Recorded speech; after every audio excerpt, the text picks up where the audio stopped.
इसी ये एक ऐसा इंस्टीट्यूशन है जिसमें कलाकारों को उत्साह दिया जाता है, उन्हें पढ़ाया जाता है, उन्हें एजुकेशन दी जाती है, लेकिन उस एजुकेशन के अंदर एक डिसिप्लिन, एक कमिटमेंट और अपने देश के प्रति एक कमिटमेंट भी सिखाई जाती है।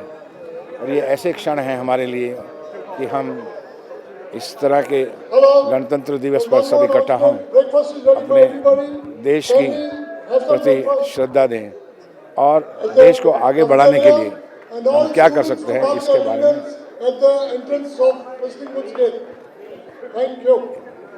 हम अपने देश के लिए आगे क्या कर सकते हैं, इस देश को, भारत को हम शाइनिंग इंडिया कैसे बना सकते हैं।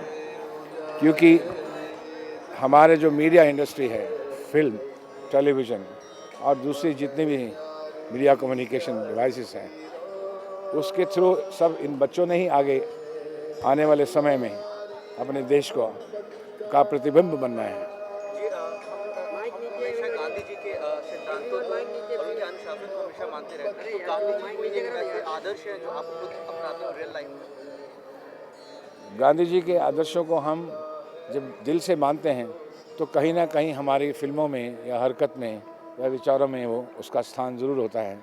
वो बात अलग है कि आज के दौर में हम एक बड़े तूफ़ान से गुजर रहे हैं, जब हमें समझ नहीं आ रहा है कि हम गांधी के सिद्धांतों को कैसे मानें, जबकि जीवन और जीवन की जो कमाई है, पैसा जो है वो हर तरफ नज़र आ रहा है। लेकिन यही बात समझाने के लिए कुछ नाटक लिखे जाएंगे, कुछ फिल्में बनेंगी, कुछ टेलीविज़न प्रोग्राम बनेंगे, जिसके थ्रू एक जागृति लोगों में पैदा की जाएगी। यही कमिटमेंट होती है एक फिल्म मेकर की, और हम चाहते हैं कि हमारे स्टूडेंट्स की भी इस तरह से कमिटमेंट रहे और इस तरह के जो ओकेजन्स हैं उनमें वो भाग लें, ताकि उनको ये स्मरण रहे, याद रहे कि हम अपने देश के प्रति भी जिम्मेदार हैं, खाली पैसा कमाने के लिए नहीं। सर, पर्दे पर आपने इस भावना को बहुत बार उतारा है। अपने ही स्कूल में आज इतने सारे बच्चों के साथ गांधी टोपी पहनाने का उनको आइडिया कहाँ से आपको आया, क्या मोटिवेट किया ये करने के लिए? गांधी टोपी का मुझे आइडिया इसलिए आया कि मुझे ये समझ में आया कि जो लोग फ्रीडम फाइटर थे, जब हम गांधी जी की फिल्म देखते हैं तो यही हमारी संस्कृति है, यही हमारा एक प्रण था, ये एक कमिटमेंट है कि हम अपने देश को आज़ाद कराएंगे। फिर हमने कमिटमेंट दी कि इस देश में इस तरह से डेमोक्रेसी की जाएगी, तो उसको याद दिलाने के लिए तो हमने ये जो एक सिंबल है वो आज पहना, ताकि हम अपने देश को याद रखें कि इस तरह के लोग थे वो लोग जो कि इस टोपी को अपनी कमिटमेंट मानते थे अपने देश के प्रति, अपने घरों को छोड़ के भी, स्वार्थ को छोड़ के भी देश के उत्थान की बात करते थे और उनके प्रति एक सम्मान है। गांधी जी सुभाष जी ने भी पहले कुछ देशभक्ति फिल्में बनाई है, पैट्रियोटिक फिल्म बनाई है। सडनली आप कोई पैट्रियोटिक ऐसी फिल्में नहीं बना रहे, एंटरटेनिंग फिल्म बना रहे हैं, तो कोई आइडियाज़ है? नहीं, अब बात निकली है तो मैं आपसे कह सकता हूँ कि जो ब्लैक एंड वाइट फिल्म है, उस फिल्म में भी एक पैट्रियोटिक बात कही गई है। उस फिल्म में भी इसी ही डेमोक्रेटिक एंगल को लिया गया है, डेमोक्रेटिक इशू को लिया गया है, जिससे कि हम उसका एक अपना एक्सप्रेशन हम प्रकट करते हैं उसमें। So we have express our own point of view to respect the democracy and respect the coexistence between all communities. That is my film called Black and White. Okay. Sir, this is Asia's biggest institute. The students today were, they came in full force. They were wearing Gandhi cap. So you being the mentor, was it an idea to imbibe that Gandhi values into your students so that they can become better filmmakers? You see, I do not know whether it can go into their mind, the Gandhism or not. But one thing is definite, that it can make them aware. It can make them think what was Gandhism or what was Gandhiji's thought, and finally how his fight was against such a big empire. तो गांधी जी के सिद्धांत जो हैं वो कोई political सिद्धांत नहीं थे, उनके स्पिरिचुअल सिद्धांत थे।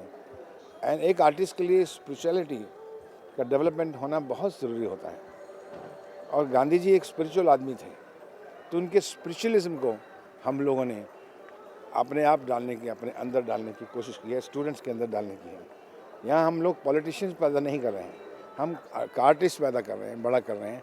और उस आर्टिस्ट के अंदर एक सोल और स्पिरिचुअलिटी और एक ह्यूमैनिटी सबसे बड़ी बात है, उसकी तरफ एक उसका आदर होना बहुत ज़रूरी है। और ह्यूमैनिटी की तरफ गांधी जी एक बहुत आदर रखते थे। तो ये सबसे बड़ा प्रिंसिपल हम उनसे इस इंस्टीट्यूट में ले रहे हैं। हाँ, एक बड़े इंस्टीट्यूशन में अनुशासन होना बहुत बड़ी बात होती है। हमने अभी देखा कि कुछ लोग आपके जो स्टूडेंट्स हैं यहाँ पे, कुछ लोगों ने वाइट कपड़े पहने हुए, कुछ ब्लैक पहना हुआ था, तो मतलब क्या था एग्जैक्टली वो? आपने कुछ ब्रीफ दिया था उनको? वो हमारे फैकल्टीज ने दिया होगा उनको, क्योंकि उनकी अगर आप देखें तो एक ड्रेस कोड है जिसमें विस्लिंग वुड्स लिखा रहता है। तो ये हमारे डिसिप्लिन में आता है कि स्टूडेंट्स जो हैं एक ड्रेस कोड में रहते हैं, ताकि अगर लिबर्टी ऑफ आर्ट्स हैं तो डिसिप्लिन ऑफ एनवायरनमेंट्स भी होना चाहिए।